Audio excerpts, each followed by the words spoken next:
ನಮ್ಮ ವಿರೋಧಿಯಾದ ಸೈತಾನನು ಗರ್ಜಿಸುವ ಸಿಂಹದೋಪಾದಿಯಲ್ಲಿ ನಮ್ಮನ್ನು ನುಂಗಲು ಹುಡುಕುತ್ತಾನೆ. ನಾವು ಎಚ್ಚರವಾಗಿರಬೇಕು.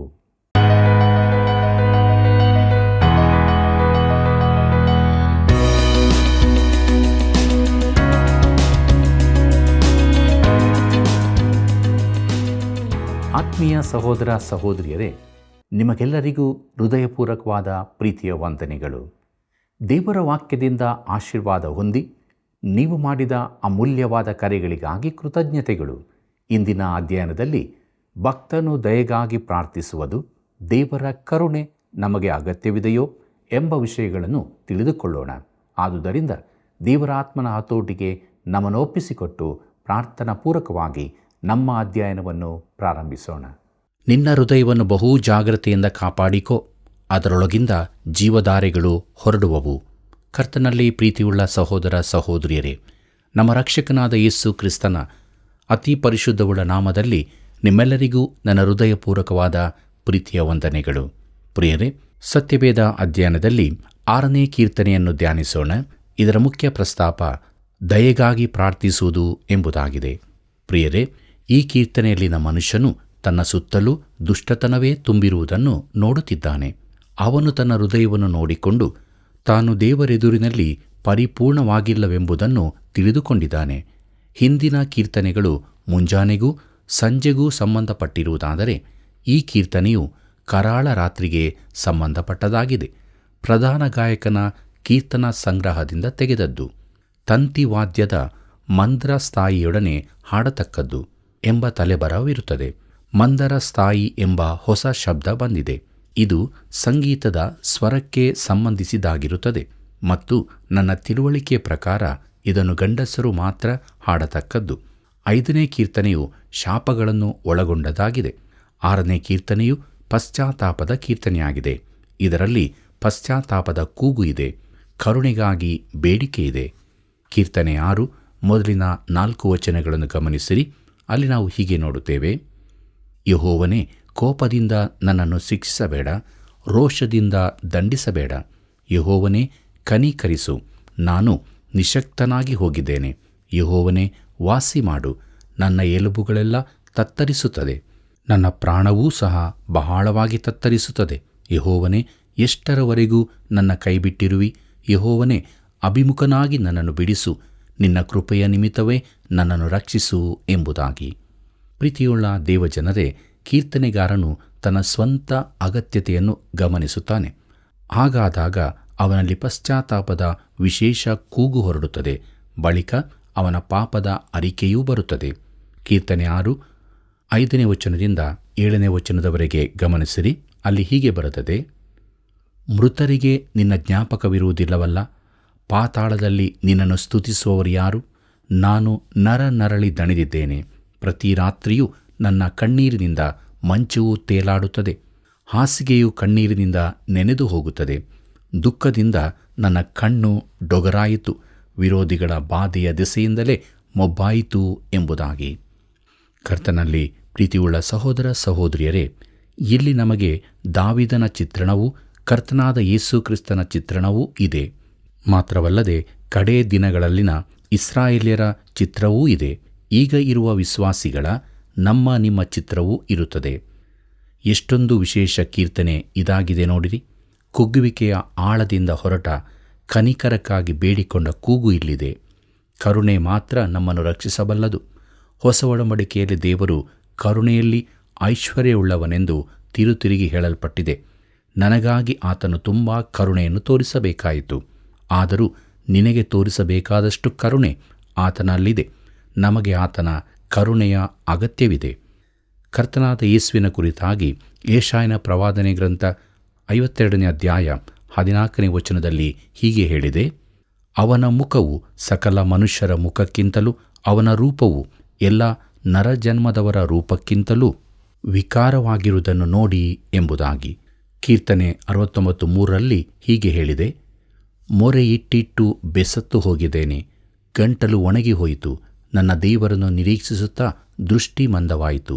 ಕೀರ್ತನೆ 4:3 ಹೀಗೆ ಬರೆದದೆ: ನಿನ್ನ ದೇವರು ಎಲ್ಲಿ ಎಂದು ಜನರು ಯಾವಾಗಲೂ ನನ್ನನ್ನು ಗೇಲಿ ಮಾಡುವುದರಿಂದ ಹಗಲಿರುಳು ನನಗೆ ಕಣ್ಣೀರೇ ಆಹಾರವಾಯಿತು ಎಂಬುದಾಗಿ. ಕೀರ್ತನೆ 38:10 ಹೀಗೆ ನೋಡುತ್ತೇವೆ, ನನ್ನ ಗುಂಡಿಗೆ ಬಡುಕೊಳ್ಳುತ್ತದೆ, ನನ್ನ ಚೈತನ್ಯವು ಕುಗ್ಗಿಹೋಯಿತು ಎಂಬುದೇ.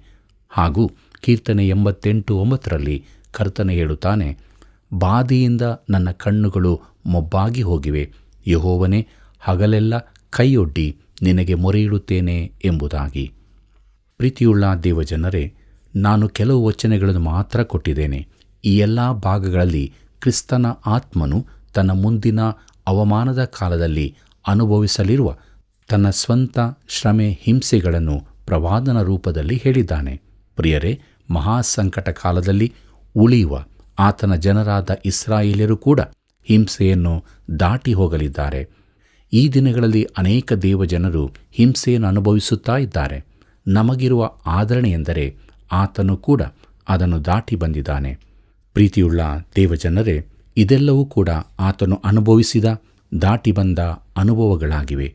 ನಿನಗೆ ಈ ದಿನ ಯಾವ ರೀತಿಯ ಹಿಂಸೆ ಇರುವುದಾದರೂ ಆತನವುಗಳನ್ನು ಈಗಾಗಲೇ ದಾಟಿ ಬಂದಿದ್ದಾನೆ. ಆದ್ದರಿಂದ ಆತನು ನಿನ್ನನ್ನು ಸಂತೈಸಬಲ್ಲನು. ಕರ್ತನಾದ ಯೇಸು ಕ್ರಿಸ್ತನಂತಹ ಒಬ್ಬ ರಕ್ಷಕನು ನಮಗಿರುವುದು ಎಷ್ಟು ಸಂತಸದ ವಿಚಾರವಲ್ಲವೇ? ದೇವರಿಗೆ ಮಹಿಮೆಯಾಗಲಿ. ಪ್ರಿಯರೇ, ಕೀರ್ತನೆ 6:8 ಹೀಗೆ ಹೇಳುತ್ತದೆ, ಧರ್ಮವನ್ನು ಮೀರಿ ನಡೆಯುವವರೇ, ನೀವೆಲ್ಲರೂ ನನ್ನಿಂದ ತೊಲಗಿ ಹೋಗಿರಿ, ಯೆಹೋವನು ನನ್ನ ಗೋಳಾಟಕ್ಕೆ ಕಿವಿಗೊಟ್ಟು ಎಂಬುದಾಗಿ. ಪ್ರಿಯರೇ, ಪ್ರಾರ್ಥನೆಗೆ ಇಲ್ಲಿ ಉತ್ತರ ದೊರಕಿದೆ. ಮುಂದಕ್ಕೆ ನೋಡೋಣ. ಕೀರ್ತನೆ 6:9 ಹೀಗೆ ಹೇಳುತ್ತದೆ, ನನ್ನ ವಿಜ್ಞಾಪನೆಯನ್ನು ಕೇಳಿದಾನಲ್ಲ, ನನ್ನ ಪ್ರಾರ್ಥನೆಯನ್ನು ಅಂಗೀಕರಿಸುವನು ಎಂಬುದಾಗಿ.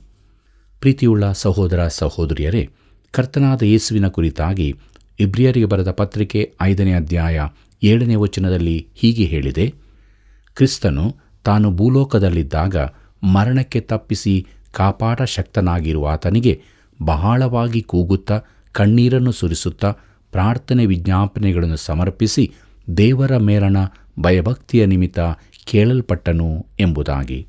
ಪ್ರೀತಿಯುಳ್ಳ ದೇವಜನರೇ, ಈ ದಿನಗಳಲ್ಲಿನ ನಮ್ಮ ಭರವಸೆಯೂ ಇದೆ. ನಾವು ಬಹು ಕಷ್ಟದಲ್ಲಿರುವಾಗ ದೇವರು ನಮ್ಮ ಪ್ರಾರ್ಥನೆಯನ್ನು ಕೇಳಿ ಉತ್ತರ ಕೊಡುತ್ತಾನೆ ಎಂಬುದಾಗಿ ನಂಬಬೇಕು. ಮಿತ್ರನೇ, ಇದು ನಿನಗೆ ಆದರಣೆ ಕೊಡುವ ವಿಚಾರವಲ್ಲವೋ? ಈ ಗಳಿಗೆಯಲ್ಲಿ ನೀನು ಬಹಳವಾದ ಕಷ್ಟದಲ್ಲಿರಬಹುದು. ಹಾಗಿದ್ದರೆ ಈ ಕೀರ್ತನೆಯು ನಿನಗಾಗಿ ಇರುತ್ತದೆ. ಪ್ರೀತಿಯುಳ್ಳ ದೇವಜನರೇ, ಮುಂದಕ್ಕೆ ನಾವು 7ನೇ ಕೀರ್ತನೆಯನ್ನು ಧ್ಯಾನ ಮಾಡೋಣ. ಇದರ ಮುಖ್ಯ ಪ್ರಸ್ತಾಪ ಸೇಡಿಗಾಗಿ ಕೂಗಿಕೊಳ್ಳುವುದು ಎಂಬುದಾಗಿದೆ. ಪ್ರಿಯರೇ, ಈ ಕೀರ್ತನೆಗೆ ತಲೆಬರಹವಾಗಿ ಹೀಗೆ ಬರೆಯಬೇಕೆಂದು ಒಬ್ಬರು ಸಲಹೆ ಮಾಡಿದ್ದಾರೆ. ಅದೇನೆಂದರೆ, ಭೂಲೋಕದ ನ್ಯಾಯಾಧಿಪತಿಯು ಸರಿಯಾದದ್ದನ್ನು ಮಾಡನೆ ಎಂಬುದಾಗಿ. ಇದನ್ನು ಆದಿಕಾಂಡ ಪುಸ್ತಕ 18:25 ನಾವು ನೋಡುತ್ತೇವೆ. ಪ್ರೀತಿಯುಳ್ಳ ಸಹೋದರ ಸಹೋದರಿಯರೇ, ದಾವೀದನ ಆವೇಶದ ಪ್ರಾರ್ಥನೆ ಎಂದಿರುವುದನ್ನು ಗಮನಿಸು. ಬೆನ್ಯಾಮೀನನಾದ ಕೂಷನ ಮಾತುಗಳ ವಿಷಯದಲ್ಲಿ ಹಾಡಿದ್ದು. ಇದು ದಾವೀದನ ಆವೇಶದ ಗೀತ. ಬಹುಶಃ ಗಟ್ಟಿಯಾಗಿ ಹಾಡಿರಬಹುದು. ದಾವೀದನು ನೀತಿ ರೂಪದಲ್ಲಿ ಗಟ್ಟಿಯಾಗಿ ಮೊರೆಯಿಡುತ್ತಿದ್ದಾನೆ. ಈ ಕೀರ್ತನೆಯನ್ನು ಅವನು ಹಾಡಿದಾಗ ಕೇಳುತ್ತಿದ್ದರೆ ಎಷ್ಟೋ ಒಳ್ಳೆದಿತ್ತು. ಇದು ಮಹಾಸಂಕಟ ಕಾಲದಲ್ಲಿ ದೇವರಿಗೆ ಭಯಪಡುತ್ತಿದ್ದ ಉಳಿಕೆಯ ಜನರು ಅನುಭವಿಸುವ ಸಂಕಟ ಹಾಗೂ ಅವರ ಅಂತಿಮ ಹಿಂಸೆಗಳ ಪ್ರವಾದನ ರೂಪದ ಮುನ್ನೋಟವಾಗಿದೆ. ಇದು ಪಾಪ ಮಾಡಿದವನಿಗೆ ವಿರುದ್ಧವಾದ ಕೂಗಾಗಿದೆ. ಮುಂದಿನ ಕೀರ್ತನೆಗೂ ಮುಂದುವರಿದಿದೆ. ಪ್ರಾರ್ಥನೆಯಲ್ಲಿ ದಾವೀದನ ಭರವಸೆಯನ್ನು ನೋಡಿರಿ. ಕೀರ್ತನೆ 7 ಮೊದಲಿನ 2 ವಚನಗಳನ್ನು ಗಮನಿಸಿರಿ. ಅಲ್ಲಿ ನಾವು ಹೀಗೆ ನೋಡುತ್ತೇವೆ, ಯೆಹೋವನೇ ನನ್ನ ದೇವರೇ, ನಿನ್ನ ಮೊರೆ ಹೊಕ್ಕಿದ್ದೇನೆ. ಹಿಂದಟ್ಟುವವರೆಲ್ಲರಿಂದ ತಪ್ಪಿಸಿ ನನ್ನನ್ನು ಕಾಪಾಡು. ಇಲ್ಲವಾದರೆ ನನಗೆ ರಕ್ಷಕನಿಲ್ಲವೆಂದು ತಿಳಿದು ಶತ್ರು ಸಿಂಹದಂತೆ ಮೇಲೆ ಬಿದ್ದು ನನ್ನನ್ನು ಹರಿದು ಬಿಟ್ಟಾನು ಎಂಬುದಾಗಿ. ಪ್ರೀತಿಯುಳ್ಳ ದೇವಜನರೇ, ಅರ್ನೋಗೆಬೇಲನ್ ಅವರು ಇದನ್ನು ಹೀಗೆ ಭಾಷಾಂತರಿಸಿದ್ದಾರೆ, ಯೆಹೋವನೇ ನನ್ನ ದೇವರೇ, ನಾನು ನಿನ್ನಲ್ಲೇ ಆಶ್ರಯ ಕಂಡುಕೊಳ್ಳುತ್ತೇನೆ. ನನ್ನನ್ನು ಹಿಂದಟ್ಟುವವರಿಂದ ಬಿಡಿಸು, ನನ್ನನ್ನು ಉಳಿಸು. ಇಲ್ಲವಾದರೆ ಅವನು ಸಿಂಹದಂತೆ ನನ್ನ ಆತ್ಮವನ್ನು ಹರಿದು ಬಿಡುತ್ತಾನೆ. ಬಿಡಿಸುವವರು ಯಾರೂ ಇಲ್ಲ ಎಂಬುದಾಗಿ. ಪ್ರಿಯರೇ, ಈ ಸಿಂಹವು ಯಾರು? ಅದು ಸೈತಾನನು. ಅವನು ತಿರುಗಾಡುತ್ತಾ ಇದ್ದಾನೆಂದು ಪೇತ್ರನು ಹೇಳುತ್ತಾನೆ. ಪೇತ್ರನು ಬರೆದ ಮೊದಲನೇ ಪತ್ರಿಕೆ 5:8 ಹೀಗೆ ಹೇಳುತ್ತದೆ, ಸ್ವಸ್ಥಚಿತ್ತರಾಗಿರಿ, ಎಚ್ಚರವಾಗಿರಿ. ನಿಮ್ಮ ವಿರೋಧಿಯಾಗಿರುವ ಸೈತಾನನು ಗರ್ಜಿಸುವ ಸಿಂಹದೋಪಾದಿಯಲ್ಲಿ ಯಾರನ್ನು ನುಂಗಲಿ ಎಂದು ಹುಡುಕುತ್ತಾ ತಿರುಗುತ್ತಾನೆ ಎಂಬುದಾಗಿ. ಪ್ರಿಯರೇ, ಅನ್ಯಾಯವಾದ ಹಿಂಸೆಯ ಕುರಿತು ಇಲ್ಲಿ ಹೇಳುತ್ತಾನೆ. ಕೀರ್ತನೆ 7, 3 ಮತ್ತು 4ನೇ ವಚನಗಳನ್ನು ಗಮನಿಸಿರಿ. ಅಲ್ಲಿ ಹೀಗೆ ಬರೆದದೆ: ಯೆಹೋವನೇ, ನನ್ನ ದೇವರೇ, ನಾನು ಕೈಗಳಲ್ಲಿ ಅನ್ಯಾಯವುಳ್ಳವನು, ಮಿತ್ರದ್ರೋಹಿಯೂ ಆಗಿದ್ದರೆ ಶತ್ರು ಹಿಂದಟ್ಟಿ ಬಂದು ನನ್ನನ್ನು ಹಿಡಿದು ನೆಲಕ್ಕೆ ಕೆಡವಿ ತುಳಿಯಲಿ ಎಂಬುದಾಗಿ. ಪ್ರೀತಿಯುಳ್ಳ ಸಹೋದರ ಸಹೋದರಿಯರೇ, ಈ ಲೋಕದಲ್ಲಿರುವ ನಿರಪರಾಧಿಗಳು ಅನ್ಯಾಯವಾಗಿ ಸಹಿಸುವ ಹಿಂಸೆ ನನಗೆ ಅರ್ಥವಾಗುವುದಿಲ್ಲ. ನಾನು ಅದನ್ನು ತಿಳಿಯಲು ಪ್ರಯತ್ನಿಸುತ್ತಿಲ್ಲ. ಆದರೆ ಒಂದು ಮಾತು ಹೇಳುತ್ತೇನೆ, ಅದನ್ನು ತಿಳಿದ ಆತನು ಒಬ್ಬನಿದ್ದಾನೆ. ಆತನು ಒಂದು ದಿನ ಅದನ್ನು ನಮಗೆ ತಿಳಿಸಲಿಕ್ಕಿದ್ದಾನೆ. ನಿನ್ನ ಜೀವಿತಗಳಲ್ಲಿ ನಾವು ತಿಳಿಯದ ಅನೇಕ ಸಂಗತಿಗಳಿರುತ್ತವೆ. ನಿಮಗೆ ಉಂಟಾದ ತೊಂದರೆಗಳನ್ನು ನಾನು ವಿವರಿಸಲಾರೆನು. ಯಾಕೆಂದರೆ ಕೆಲವು ಸಲ ತೊಂದರೆಗಳು ನನಗೆ ಬರುವಾಗ ಯಾಕೆಂದು ನನಗೆ ತಿಳಿಯದೇ ಹೋಗುತ್ತೇನೆ. ಆದರೆ ಆತನು ಒಂದು ದಿನ ನನಗೆ ವಿವರಿಸಲಿಕ್ಕಿದ್ದಾನೆ. ಪ್ರಿಯರೇ, ಈಗ ನಾವು ವಿಶೇಷವಾದ ಭಾಗಕ್ಕೆ ಬರುತ್ತಿದ್ದೇವೆ. ಇದು ಕೀರ್ತನೆ 6ರಲ್ಲಿ ನಾವು ನೋಡಿದ ರಾತ್ರಿಯ ಕತ್ತಲೆಯಲ್ಲ, ಆದರೆ ಇದು ಮುಂಜಾನೆಯ ಬೆಳಕಾಗಿದೆ. ಕೀರ್ತನೆ 7, 6ನೇ ವಚನ ಹೀಗೆ ಹೇಳುತ್ತದೆ: ಯೆಹೋವನೇ, ನ್ಯಾಯಸ್ಥಾಪಕನೇ, ನನಗೋಸ್ಕರ ಎಚ್ಚರವಾಗು. ಮಹಾಕೋಪದಿಂದ ಎದ್ದು ಬಂದು ನನ್ನ ವಿರೋಧಿಗಳ ಕ್ರೋಧವನ್ನು ಭಂಗಪಡಿಸು ಎಂಬುದಾಗಿ. ಕರ್ತನಲ್ಲಿ ಪ್ರೀತಿಯುಳ್ಳ ದೇವಜನರೇ, ದೇವರು ತನಗಾಗಿ ಮೊಯ್ತೀರಿಸಿ ತನ್ನನ್ನು ಬಿಡಿಸಬೇಕೆಂದು ಬೇಡಿಕೊಳ್ಳುತ್ತಾನೆ. ಮುಂದಕ್ಕೆ ನೋಡೋಣ. ಕೀರ್ತನೆ 7, 11ನೇ ವಚನವನ್ನು. ಅಲ್ಲಿ ನಾವು ಹೀಗೆ ನೋಡುತ್ತೇವೆ: ದೇವರು ನ್ಯಾಯಕ್ಕೆ ಸರಿಯಾಗಿ ತೀರ್ಪು ಕೊಡುವನು, ಯಾವಾಗಲೂ ದುಷ್ಟರ ವಿಷಯದಲ್ಲಿ ಕೋಪವುಳ್ಳವನು ಎಂಬುದಾಗಿ. ಕರ್ತನಲ್ಲಿ ಪ್ರಿಯರೇ, ನಾನು ಈ ಧ್ಯಾನವನ್ನು ಬರೆಯುವ ಸಮಯದಲ್ಲಿ ನೂತನ ನೈತಿಕತೆಯ ಕಾಲದಲ್ಲಿ ನಾವಿದ್ದೇವೆ. ಅದು ನಿಜವಾಗಿಯೂ ಹಳೆ ಅನೈತಿಕತೆಯೇ ಆಗಿದೆ. ದೇವರು ಅದನ್ನು ಒಪ್ಪಿಕೊಳ್ಳುವುದಿಲ್ಲ. ಮಾನವನ ಆಧುನಿಕ ಚಿಂತನೆಗೆ ಸರಿಯಾಗಿ ದೇವರು ತನ್ನ ಮಿತಿಗಳನ್ನು ಬದಲಾಯಿಸುವವನಲ್ಲ. ಆದ್ದರಿಂದಲೇ ನಾವು ದಾವೀದನೊಂದಿಗೆ ಹೀಗೆ ಹೇಳಬಹುದು. ಕೀರ್ತನೆ 7, 17ನೇ ವಚನ ಹೀಗೆ ಹೇಳುತ್ತದೆ: ಯೆಹೋವನು ಮಾಡಿದ ನ್ಯಾಯವಾದ ತೀರ್ಪಿಗಾಗಿ ನಾನು ಆತನನ್ನು ಕೊಂಡಾಡುವೆನು. ಪರಾತ್ಪರ ದೇವನಾದ ಯೆಹೋವನ ನಾಮವನ್ನು ಸಂಕೀರ್ತಿಸುವೆನು ಎಂಬುದಾಗಿ. ಪ್ರಿಯ ಸ್ನೇಹಿತನೇ, ದೇವರು ಪಾಪ ದುಷ್ಟತನಗಳನ್ನು ನೋಡಿಕೊಳ್ಳುತ್ತಾನೆ. ಅಂತಿಮವಾಗಿ ತನ್ನ ವಿಶ್ವದಿಂದ ಅವುಗಳನ್ನು ತೆಗೆದು ಬಿಡುತ್ತಾನೆ. ಪ್ರೀತಿಯುಳ್ಳ ದೇವಜನರೇ, ಇಲ್ಲಿವರೆಗೆ ನಾವು 7ನೇ ಕೀರ್ತನೆಯನ್ನು ಅಧ್ಯಯನ ಮಾಡಿದೆವು. ಮುಂದಕ್ಕೆ ನಾವು 8ನೇ ಕೀರ್ತನೆಯನ್ನು ನೋಡೋಣ. ಇದರ ಮುಖ್ಯ ಪ್ರಸ್ತಾಪ ಮೆಸ್ಸಿಯನ ಕೀರ್ತನೆ. ಕ್ರಿಸ್ತನ ಮಾನವತ್ವ ಹಾಗೂ ಮನುಷ್ಯನಾಗಿ ಆತನಿಗಾದ ಅಂತಿಮ ಜಯದ ಕುರಿತು ಒತ್ತಿ ಹೇಳಿದ್ದು ಎಂಬುದಾಗಿದೆ. ಕರ್ತನಲ್ಲಿ ಪ್ರಿಯರೇ, ಮೆಸ್ಸಿಯನ ಕೀರ್ತನೆಗಳಿಗೆ ಆ ಹೆಸರು ಯಾಕೆ ಬಂತು? ಅಂದರೆ ಹೊಸ ಒಡಂಬಡಿಕೆಯಲ್ಲಿ ಕರ್ತನಾದ ಯೇಸು ಕ್ರಿಸ್ತನಿಗೆ ಸಂಬಂಧಿಸಿ ಅವುಗಳಿಂದ ವಚನಗಳನ್ನು ಉದ್ಧರಿಸಿದ್ದರಿಂದಲೇ. 8ನೇ ಕೀರ್ತನೆಯು ಹೊಸ ಒಡಂಬಡಿಕೆಯಲ್ಲಿ 3 ಸಾರಿ ಹೇಳಲ್ಪಟ್ಟಿದೆ. ಕರ್ತನಾದ ಯೇಸು ತಾನೇ ಈ ಕೀರ್ತನೆಯ ಮಾತನ್ನು ನುಡಿದಿದ್ದಾನೆ. ಮತ್ತಾಯ 21ರಲ್ಲಿ ಕ್ರಿಸ್ತನು ಯೆರೂಸಲೇಮಿಗೆ ಜಯೋತ್ಸವದೊಡನೆ ಪ್ರವೇಶಿಸಿದ್ದರ ಕುರಿತು ಓದುತ್ತೇವೆ. ದೇವಾಲಯದಲ್ಲಿನ ಮಕ್ಕಳು ದಾವೀದನ ಕುಮಾರನಿಗೆ ಜಯವೆಂದು ಕೂಗುತ್ತಿದ್ದರು. ಆಗ ಮಹಾಯಾಜಕರು, ಶಾಸ್ತ್ರಿಗಳು, ಇವರು ಹೇಳುವುದನ್ನು ಕೇಳುತ್ತೀಯಾ ಎಂದು ಕೇಳುತ್ತಾರೆ. ಆಗ ಯೇಸು, ಹೌದು, ಕೇಳುತ್ತೇನೆ. ಸಣ್ಣ ಮಕ್ಕಳ ಬಾಯಿಂದಲೂ ಮೊಲೆಕೂಸುಗಳ ಬಾಯಿಂದಲೂ ಸ್ತೋತ್ರವನ್ನು ಸಿದ್ಧಿಗೆ ತಂದಿ ಎಂಬುದನ್ನು ನೀವು ಎಂದಾದರೂ ಓದಲಿಲ್ಲವೋ ಎಂದು ಕೇಳುತ್ತಾನೆ.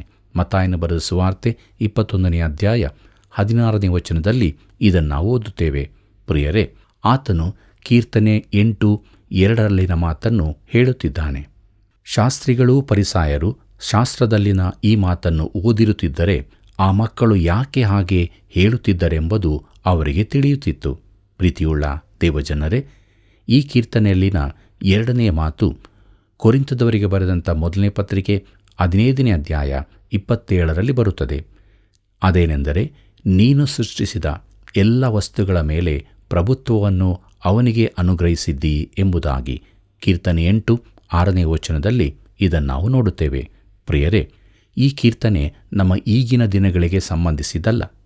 ದೇವರು ಸಮಸ್ತವನ್ನು ಆತನ ಪಾದಗಳ ಕೆಳಗೆ ಹಾಕಿ ಆತನಿಗೆ ಅಧೀನ ಮಾಡಿದ್ದಾನೆಂಬುದಾಗಿ ಹೇಳಿದೆಯಲ್ಲ.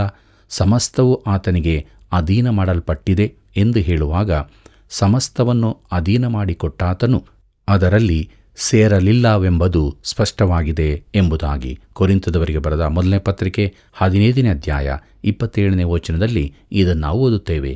ಕರ್ತನಲ್ಲಿ ಪ್ರಿಯರೇ, ಈ ದಿನಗಳಲ್ಲಿ ಸಮಸ್ತವು ಆತನ ಅಧೀನದಲ್ಲಿಲ್ಲವೆಂಬುದು ಸ್ಪಷ್ಟವಾಗಿದೆ. ಆದರೆ ಇದರ ಪೂರ್ಣ ಉದ್ಧರಣೆಯು ಇಬ್ರಿಯರಿಗೆ ಬರೆದ ಪತ್ರಿಕೆ 2ನೇ ಅಧ್ಯಾಯ 5ನೇ ವಚನದಿಂದ 8ನೇ ವಚನದವರೆಗೆ ಬರೆಯಲ್ಪಟ್ಟದಲ್ಲಿ ನಾವು ನೋಡುತ್ತೇವೆ. ಇದರಿಂದ 8ನೇ ಕೀರ್ತನೆಯು ಕರ್ತನಾದ ಯೇಸು ಕ್ರಿಸ್ತನ ವಿಷಯವಾದದ್ದೆಂದು ಸ್ಪಷ್ಟವಾಗುತ್ತದೆ. ಇಬ್ರಿಯರಿಗೆ ಬರೆದ ಪತ್ರಿಕೆ 2ನೇ ಅಧ್ಯಾಯ 5ನೇ ವಚನದಿಂದ 8ನೇ ವಚನದವರೆಗೆ ಗಮನಿಸಿರಿ. ಅಲ್ಲಿ ನಾವು ಹೀಗೆ ನೋಡುತ್ತೇವೆ: ನಾವು ಪ್ರಸ್ತಾಪಿಸುವ ಮುಂದಣ ಸಾಮ್ರಾಜ್ಯವನ್ನು ಆತನು ದೇವದೂತರಿಗೆ ಅಧೀನ ಮಾಡಲಿಲ್ಲವಲ್ಲ. ಶಾಸ್ತ್ರದ ಒಂದು ಭಾಗದಲ್ಲಿ ಮನುಷ್ಯನು ಎಷ್ಟು ಮಾತ್ರದವನು, ಅವನನ್ನು ನೀನು ಯಾಕೆ ನೆನೆಸಬೇಕು? ಮಾನವನು ಎಷ್ಟರವನು, ಅವನಲ್ಲಿ ಯಾಕೆ ಲಕ್ಷ್ಯವಿಡಬೇಕು? ಅವನನ್ನು ದೇವದೂತರಿಗಿಂತ ಸ್ವಲ್ಪವೇ ಕಡಿಮೆಯಾಗಿ ಮಾಡಿದೆಯಲ್ಲ.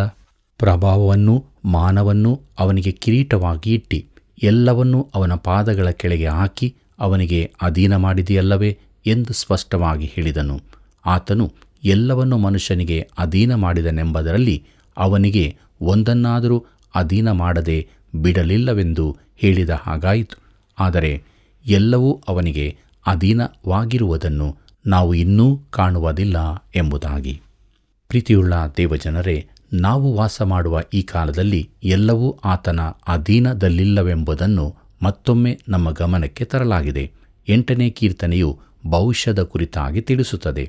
ಇಬ್ರಿಯರಿಗೆ ಬರೆದ ಪತ್ರಿಕೆ 2ನೇ ಅಧ್ಯಾಯ 9ನೇ ವಚನವನ್ನು ನೋಡಿರಿ.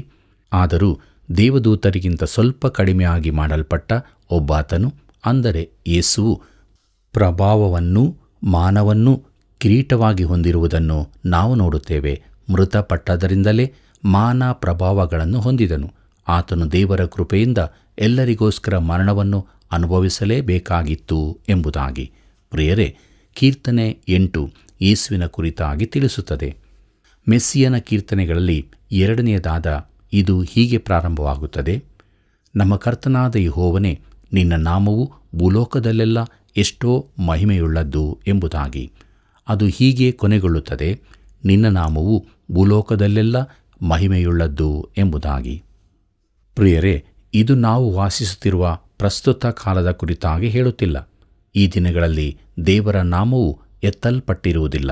ಕೆಲ ಸಮಯದ ಹಿಂದೆ ದೂರದರ್ಶನದಲ್ಲಿ ಒಂದು ಕಾರ್ಯಕ್ರಮ ನೋಡುತ್ತಿದ್ದೆ. ಒಬ್ಬನು ಎವರೆಸ್ಟ್ ಶಿಖರವನ್ನೇರಿದ್ದನು. ಭಯಂಕರವಾದ ಗಾಳಿ ಬೀಸುತ್ತಿತ್ತು. ಆ ಹಳೆಯ ಪರ್ವತವು ಮಾನವನ ನಿಕೃಷ್ಟತೆಯನ್ನು ತೋರಿಸುತ್ತಿತ್ತು. ಆದರೆ ಎಲ್ಲಿಯೂ ದೇವರ ಹೆಸರೇ ಎತ್ತಲ್ಪಡಲಿಲ್ಲ. ಪರ್ವತಗಳೆಂದರೆ ಮಣ್ಣು, ಕಲ್ಲು, ಬಂಡೆಗಳಿಂದ ಮಾಡಲ್ಪಟ್ಟದ್ದು. ಮೇಲೆ ಕೆಲವು ಮರಗಳಿರುತ್ತವೆ. ಅವು ಯಾವುವೂ ಮಾತನಾಡುವುದಿಲ್ಲ. ಮಾನವನು ತಾನು ಅಲ್ಪನೆಂದು ತಿಳಿಯುವಂತೆ ಮಾಡುವುದಿಲ್ಲ. ಆದರೆ ಪರ್ವತವನ್ನು ಉಂಟು ಮಾಡಿದ ಆತನು ಮಾತನಾಡುತ್ತಾನೆ. ಎವರೆಸ್ಟ್ ಶಿಖರದ ತುದಿಯಲ್ಲಿ ದೇವರು ಮಾನವನಿಗೆ ಅವನ ಅಲ್ಪತನವು ತಿಳಿಯುವಂತೆ ಮಾಡುತ್ತಾನೆ. ಆದರೆ ದೇವರು ಎಷ್ಟು ದೊಡ್ಡವನೆಂಬುದನ್ನು ಅವರು ಗ್ರಹಿಸಲಿಲ್ಲ. ಅವರು ಪ್ರಕೃತಿಯ ಕುರಿತಾಗಿ ವಿವರಿಸುತ್ತಿದ್ದರು. ದೇವರ ಹೆಸರಿಗೆ ಈ ದಿನಗಳಲ್ಲಿ ಯಾರೂ ಗೌರವವನ್ನು ಕೊಡುತ್ತಿಲ್ಲ. ಕರ್ತನಲ್ಲಿ ಪ್ರಿಯರೇ, ಕೀರ್ತನೆ 8ರ ಮೊದಲ ವಚನವು ಪ್ರವಾದನ ರೂಪದ್ದಾಗಿದೆ. ಅದು ಭವಿಷ್ಯದ ಕಡೆಗೆ ದೃಷ್ಟಿಸುವಂಥದ್ದಾಗಿದೆ. ಮೆಸ್ಸಿಯನ ಈ ಕೀರ್ತನೆಯಲ್ಲಿ ದೇವರ ಮನುಷ್ಯನನ್ನು ನೋಡುತ್ತೇವೆ. ಅದು ಕ್ರಿಸ್ತನ ಮಾನವತ್ವವನ್ನೂ ಮಾನವನಾಗಿ ಅವನು ಹೊಂದಲಿರುವ ಅಂತಿಮ ಜಯವನ್ನೂ ತಿಳಿಸುವಂಥದ್ದಾಗಿದೆ. 2ನೇ ಕೀರ್ತನೆಯಲ್ಲಿ ತಿರಸ್ಕರಿಸಲ್ಪಟ್ಟ ಮಾನವನನ್ನು, ದೇವರಿಗೆ ವಿರುದ್ಧ ದಂಗೆಯೆದ್ದ ಮಾನವನನ್ನು ನೋಡಿದೆವು.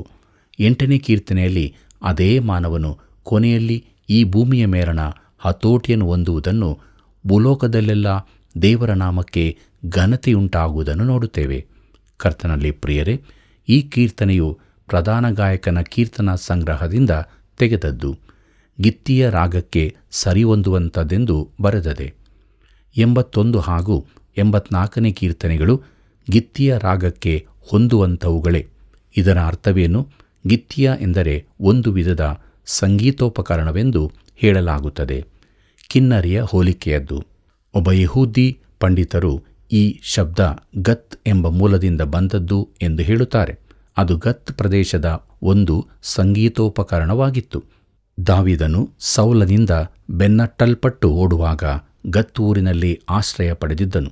ಆ ಸಮಯದಲ್ಲಿ ಅವನು ಈ ವಿಶೇಷ ಉಪಕರಣ ನುಡಿಸುವುದನ್ನು ಕಲಿತಿರಬಹುದು. ಮುಂದೆ ಅದನ್ನು ಇಸ್ರಾಯೇಲಿನಲ್ಲಿ ಪ್ರಯೋಗಕ್ಕೆ ತಂದಿರಬಹುದು. ಕರ್ತನಲ್ಲಿ ಪ್ರಿಯರೇ, ಈ 8ನೇ ಕೀರ್ತನೆ ದಾವೀದನದಾಗಿದೆ. ಕೆಲವರು ಇದರಲ್ಲಿ ಮಗನಿಗಾಗುವ ಮರಣದ ಛಾಯೆಯನ್ನು ಕಾಣುತ್ತಾರೆ. ಬತ್ಸೆಬಳ ಮಗುವಿನ ಮರಣದ ಸಂದರ್ಭದಲ್ಲಿ ಇಲ್ಲವೇ ಗೊಲ್ಯಾತನು ಸಂಹರಿಸಲ್ಪಟ್ಟ ಸಮಯದಲ್ಲಿ ದಾವೀದನಿದನ್ನು ಬರೆದಿರಬಹುದೆಂದು ಕೆಲವರು ಹೇಳುತ್ತಾರೆ. ಈ ಕೀರ್ತನೆಯಲ್ಲಿ ವಿಶೇಷ ಆಳವಾದ ಅರ್ಥವಿದೆ ಎಂದು ನಾನು ಗ್ರಹಿಸಿ ಈ ತರ್ಕಗಳನ್ನು ಬರೆದಿದ್ದೇನೆ. ನಮ್ಮ ಒಬ್ಬ ಗುರುಗಳು ಇದಕ್ಕೆ ನಕ್ಷತ್ರಗಳು, ಮೊಲೆಕೂಸುಗಳು ಎಂಬ ತಲೆಬರಹ ಕೊಟ್ಟಿದ್ದರು. ಈ ಕೀರ್ತನೆಯು ಆಕಾಶದಿಂದ ಚಂದ್ರ ನಕ್ಷತ್ರಗಳಿಂದ ಹಿಡಿದು ಮೊಲೆಕೂಸುಗಳವರೆಗೂ ವ್ಯಾಪಿಸುವಂಥದ್ದಾಗಿದೆ ಮತ್ತು ಇನ್ನೊಂದು ಪ್ರಕೃತಿಯ ಕೀರ್ತನೆಯಾದ ಕೀರ್ತನೆ 19ರೊಂದಿಗೂ ಇದು ಹೊಂದಿಕೊಳ್ಳುತ್ತದೆ. ಆ ಕೀರ್ತನೆ ಧರ್ಮಶಾಸ್ತ್ರ ಹಾಗೂ ಸೂರ್ಯನ ಕುರಿತಾಗಿ ತಿಳಿಸುತ್ತದೆ. ಆದರೆ ಈ 8ನೇ ಕೀರ್ತನೆಯಲ್ಲಿ ಎಲ್ಲಿಯೂ ಸೂರ್ಯನು ತಿಳಿಸಲ್ಪಟ್ಟಿಲ್ಲ. ಪ್ರೀತಿಯುಳ್ಳ ದೇವಜನರೇ, ಕೊನೆಯದಾಗಿ ಕೀರ್ತನೆ 8, 1 ಮತ್ತು 2ನೇ ವಚನಗಳನ್ನು ಗಮನಿಸಿರಿ. ಅಲ್ಲಿ ನಾವು ಹೀಗೆ ನೋಡುತ್ತೇವೆ: ನಮ್ಮ ಕರ್ತನಾದ ಯೆಹೋವನೇ, ನಿನ್ನ ನಾಮವು ಭೂಲೋಕದಲ್ಲೆಲ್ಲ ಎಷ್ಟೋ ಮಹಿಮೆಯುಳ್ಳದ್ದು. ಆಕಾಶಮಂಡಲದಲ್ಲಿ ನಿನ್ನ ವೈಭವವನ್ನು ಪ್ರಕಾಶಪಡಿಸಿದ್ದಿ. ನಿನಗೆ ವಿರೋಧವಾಗಿ ನಿಂತು ಮುಯ್ತೀರಿಸುವ ವೈರಿಗಳ ಬಾಯನ್ನು ಕಟ್ಟುವುದಕ್ಕೋಸ್ಕರ ನೀನು ಬಾಲಕರ ಮತ್ತು ಮೊಲೆಕೂಸುಗಳ ಬಾಯಿಂದ ಬಲವಾದ ಸಾಕ್ಷಿ ಉಂಟಾಗುವಂತೆ ಮಾಡಿದ್ದಿ ಎಂಬುದಾಗಿ. ಪ್ರೀತಿಯುಳ್ಳ ದೇವಜನರೇ, ಈ ವಚನದ ಸತ್ಯವನ್ನು ಈ ಲೋಕದಲ್ಲಿ ಆಡಿದ ಮಾತಿನಿಂದ ಸ್ಪಷ್ಟಪಡಿಸಿದ್ದಾನೆ. ಪ್ರಿಯರೇ, ಈ ಕೀರ್ತನೆಯಲ್ಲಿ ನಾವು ದೇವರನ್ನು ಸೃಷ್ಟಿಕರ್ತನಾಗಿ ನೋಡುತ್ತೇವೆ. ನಿಮ್ಮೆದುರು ಪ್ರಕೃತಿ ಇದೆ, ಸೃಷ್ಟಿ ಇದೆ, ಮಾನವನಿದ್ದಾನೆ. ಅಲ್ಲಿ ಒಂದು ಸಂಬಂಧವೂ ಇದೆ. ಕರ್ತನಲ್ಲಿ ಪ್ರಿಯರೇ, ಎಷ್ಟೊಂದು ಅದ್ಭುತವಾದ ಸತ್ಯಗಳನ್ನು ನಾವು ತಿಳಿದುಕೊಂಡೆವಲ್ಲವೇ? ಆದುದರಿಂದ ಅನುದಿನದ ನಮ್ಮ ಜೀವಿತದಲ್ಲಿ ನಾವು ಚಿಕ್ಕ ಮಕ್ಕಳಂತೆ ನಂಬಿಕೆಯಲ್ಲಿ ಬಲವಾಗಿದ್ದುಕೊಂಡು ನಿತ್ಯ ಜೀವದ ನಿರೀಕ್ಷೆಯಲ್ಲಿ ಮುಂದೆ ಮುಂದೆ ಸಾಗೋಣ. ಹೀಗಾಗುವಂತೆ ದೇವರು ತಾನೇ ನಮಗೆ ಸಹಾಯ ಮಾಡಿ ನಡೆಸಲಿ. ಕರ್ತನ ಕೃಪೆಯು ಸದಾ ನಿಮ್ಮ ಸಂಗಡ ಇರಲಿ. ಪ್ರಿಯರೇ, 6ನೇ ಕೀರ್ತನೆಯು ಪಶ್ಚಾತ್ತಾಪದ ಕೀರ್ತನೆಯಾದರೆ 7ನೇ ಕೀರ್ತನೆ ಸೇಡಿಗಾಗಿ ಕೂಗಿಕೊಳ್ಳುವುದು. ಎಂತಹ ವಿಪರ್ಯಾಸವಲ್ಲವೇ? ಆದರೆ ದೇವರು ಎಲ್ಲವನ್ನೂ ತನ್ನ ಹತೋಟಿಯಲ್ಲಿಟ್ಟುಕೊಂಡಿದ್ದಾನೆ. ಎಲ್ಲ ರೀತಿಯ ಸಂಕಟಗಳನ್ನು ದಾಟಿ ಬಂದ ನಮ್ಮ ರಕ್ಷಕನೊಂದಿಗೆ ನಾವೆಲ್ಲರೂ ಫಲಭರಿತವಾದ ಜೀವಿತವನ್ನು ನಡೆಸೋಣ. ಬನ್ನಿರಿ, ಪ್ರಾರ್ಥನೆ ಮಾಡಿಕೊಳ್ಳೋಣ. ಕೃಪೆಯಲ್ಲಿ ಐಶ್ವರ್ಯವುಳ್ಳಂಥ ನಮ್ಮ ರಕ್ಷಕನಾದ ಯೇಸು ಸ್ವಾಮಿಯಲ್ಲಿ ತಂದೆಯಾದ ದೇವರೇ, ಈ ಕೃಪಾ ಗಳಿಗೆಯಲ್ಲಿ ನಿನ್ನ ಆಶೀರ್ವಾದ ಬೇಡುತ್ತಾ ನಿನ್ನ ಪಾದ ಬಳಿಗೆ ಬಂದಿದ್ದೇವೆ. ನಿನ್ನ ವಾಕ್ಯದ ಮೂಲಕ ನಮ್ಮ ಸಂಗಡ ನೀನು ಮಾತನಾಡಿದ್ದಿ. ನಿನ್ನ ಆತ್ಮನ ಬಲವನ್ನು ಹೊಂದಿದವರಾಗಿ ಫಲಭರಿತವಾದ ಜೀವಿತದಲ್ಲಿ ಮುನ್ನಡೆಯುವುದಕ್ಕೆ ನಮಗೆ ಸಹಾಯ ಮಾಡು. ನಮ್ಮ ಕಷ್ಟ, ನಮ್ಮ ಸಮಸ್ಯೆ, ನಮ್ಮ ಕಣ್ಣೀರುಗಳು, ನಮ್ಮ ಚಿಂತಾಭಾರಗಳು ಎಲ್ಲವೂ ನಿನಗೆ ತಿಳಿದಿದೆ ಸ್ವಾಮಿ. ಅವುಗಳಿಂದ ನಮಗೆ ಬಿಡುಗಡೆಯನ್ನು ಕೊಟ್ಟು ನಮ್ಮ ಮಾರ್ಗವನ್ನು ಸರಾಗ ಮಾಡು ಮತ್ತು ನಾವೆಲ್ಲರೂ ಸಂತೋಷಭರಿತರಾಗಿ ಜೀವಿಸುವುದಕ್ಕೆ ಕೃಪೆ ಕೊಟ್ಟು ನಡೆಸು. ಯೇಸುವಿನ ನಾಮದಲ್ಲಿ ಬೇಡಿದ್ದೇವೆ ತಂದೆಯೇ, ಆಮೆನ್. ಪ್ರಿಯ ವೀಕ್ಷಕರೇ, ಕಾರ್ಯಕ್ರಮ ವೀಕ್ಷಿಸಿ ದೇವರ ಆಶೀರ್ವಾದಕ್ಕೆ ಪಾತ್ರರಾಗಿ ನೀವು ಮಾಡಿದ ಆ ಮೂಲ್ಯವಾದ ಕರೆಗಳಿಗಾಗಿ ವಂದನೆಗಳು. ಹಿಂದೆ ಕರೆ ಮಾಡಿರಿ, ಸೇವೆಯನ್ನು ಬೆಂಬಲಿಸಿರಿ. ಮತ್ತೆ ಭೇಟಿಯಾಗೋಣ. ವಂದನೆಗಳು.